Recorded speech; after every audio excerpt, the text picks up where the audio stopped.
What the hell are you doing in my house? If you've ever wondered how far an obsessed neighbor can go, picture this: a woman so drunk on her own sense of authority that she literally calls 911 just to get into your living room, not because she saw danger, but because she wanted to feel powerful over a family that owed her nothing but a wave from the driveway. But what Marlene Boyd didn't know, what she couldn't have imagined, was that the 911 call she made that day would end up backfiring on her in the most brutal public way possible. You ever move into a new neighborhood and think, this place is going to be quiet, peaceful, just the sound of lawnmowers and birds in the morning, right? That's exactly what Trey and Rhea Collins thought when they bought their house on Brooklyn Court. 3 weeks. That's all it took before Marlene Boyd, clipboard queen and self-appointed sheriff of the block, made them her latest obsession.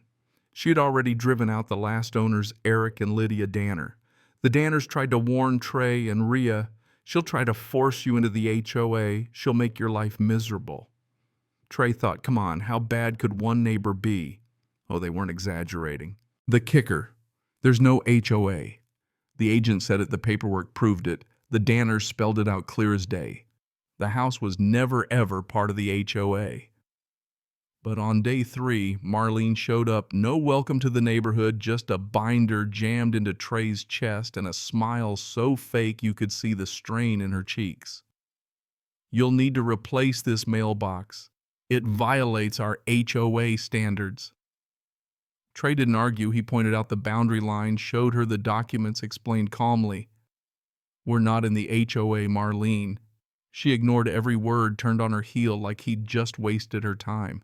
The next day, violation notice slapped on their mailbox. After that, she came with a tape measure. Then it was complaints about porch bulbs, the height of the grass, the color of the front door, anything she could dream up. But here's the part: Trey didn't know Marlene had a key. The Danners gave it to her years ago for emergencies. They never asked for it back, and Marlene, she just kept it. Never told a soul. She figured she might need it again one day.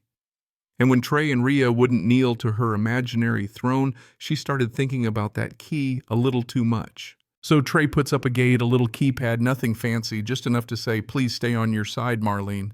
She goes ballistic, demands the code, claims community inspection rights, threatens fines that don't exist. Trey saves every voicemail just in case.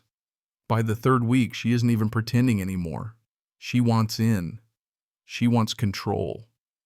She's standing at the gate one hot afternoon, staring at their house like it's her own personal mission. That's when she decides if they won't let her in, she'll do it her way. And she's got the key. She waits until Trey's car pulls out. 10 minutes later, Rhea leaves too. The street goes quiet, nothing but the sound of leaves rustling and a squirrel chasing its shadow. Marlene checks both ways, mutters to herself, you think you can shut me out? Then pulls out the key she's kept hidden for years. But here's where it gets wild. She decides she needs a backup plan. She calls 911, voice trembling, just enough drama to sell it. I'm hearing screaming, coming from 1192 Brooklyn Court. They won't answer the door. I'm really worried someone's hurt. She hangs up, tucks her phone away, and slips through the gate, smiling to herself. If anyone catches her inside, she'll say she was just being a good neighbor breaking in to save someone. What Marlene didn't count on, what she couldn't possibly have known, was who was listening to that 911 call. Officer Rhea Collins. Yeah. The wife of the man whose house Marlene just broke into. Rhea's in her cruiser headed back to the precinct when the dispatch comes in. She recognizes the address instantly. No hesitation, lights off, pedal down, heading home fast. Ever dealt with someone like this? Someone who gets drunk on fake authority and tries to control things that aren't theirs. What would you do if they crossed the line and actually broke into your house? And by the way, where are you watching from? Drop your city in the comments. I love seeing where everyone's tuning in. And if you believe in standing up to people like this, hit that like button. Let's show the world you can't just let bullies run your life. So Marlene's inside front door swings open, smooth as butter. No knocking, no hesitation, just pure entitlement. She starts taking pictures of the entryway, whispering to herself about documenting violations, poking around cabinets, peeking into hallways. She's not inspecting, she's snooping. She walks through the living room like she owns the place, snapping shots of everything building some imaginary case. She's on her way out looking way too proud of herself when she opens the front door, and bam, there's Officer Rhea Collins' full uniform badge, shining squad car parked out front. Their eyes lock. Marlene freezes. Whole body just locks up. Rhea doesn't blink. Marlene Boyd. Did you just break into my home? Marlene's face drains to pure ghost white. She opens her mouth, but nothing comes out. Just a shaky little gasp. Rhea steps forward, cool as a lake in November. One hand on her belt, the other pointing inside. Inside. Now. Marlene backs up, stumbling over her own feet, her confidence leaking out with every step. Rhea shuts the door behind them, firm and quiet. Hands where I can see them. Marlene's hands shoot up, shaking so bad you can almost hear her bracelets rattle. I heard screaming. Marlene blurts out, voice wobbling. I was checking for an emergency. I was just trying to help. Rhea cuts her off, voice flat, deadly calm. You reported screaming at my house when no one was home. You entered with a key you shouldn't have. You're taking photos of my living room. That's not helping anyone, Marlene. Every word lands like a slap. It's not what it looks like, Marlene whispers, but she can't look Rhea in the eye. Rhea lifts her radio, calls it in, voice steady, no trace of anger, just business. Dispatch. This is Unit 12. Be advised we have a confirmed false report and a burglary in progress at my residence. Send backup. The radio crackles. Copy Unit 12 units en route, ETA 3 minutes.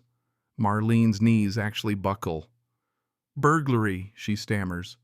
No, I'm the HOA president. I'm allowed to inspect. Rhea doesn't budge. You're allowed nothing.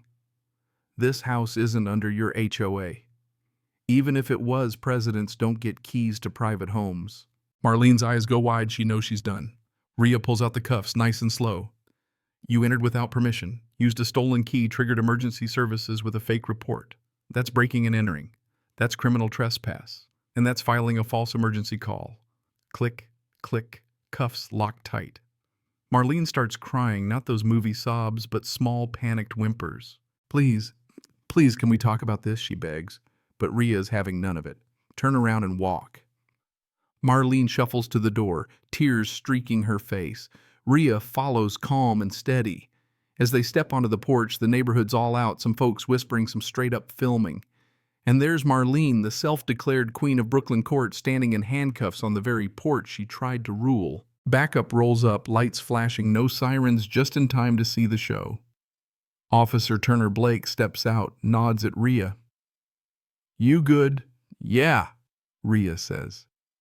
Suspect entered my home with a stolen key and filed a false report. Marlene loses it desperate. I have authority. I'm the HOA president. Turner just looks at her like she's nuts. This house isn't under your HOA, he says deadpan. Marlene flounders, insists she heard screaming, but Turner's already shaking his head. Dispatch replayed your call. There were no screams. You reported a fake emergency to justify breaking in. That's a felony, ma'am. You can see the exact moment it hits. Her knees go.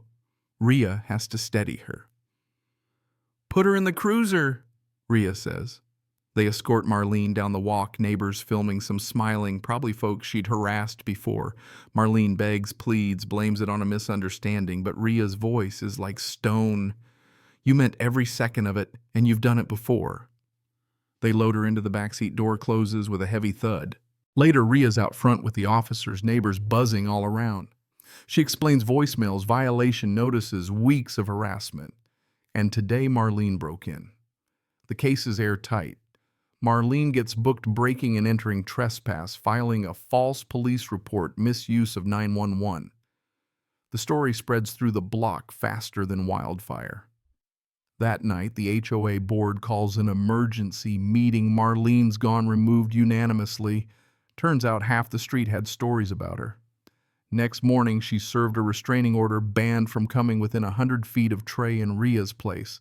Locks changed, cameras up, and for the first time since moving in, Trey and Rhea sleep through the night.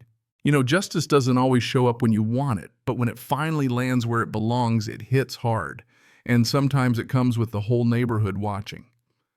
So let me ask you, do you think Marlene got what she deserved, or did it go too far? How would you handle someone like that? Drop your take in the comments. And if you've ever dealt with a neighborhood bully, or you just believe in standing up for yourself, hit that, share your story. And let's talk about what real justice looks like, because sometimes it takes the whole street to bring down a would-be queen.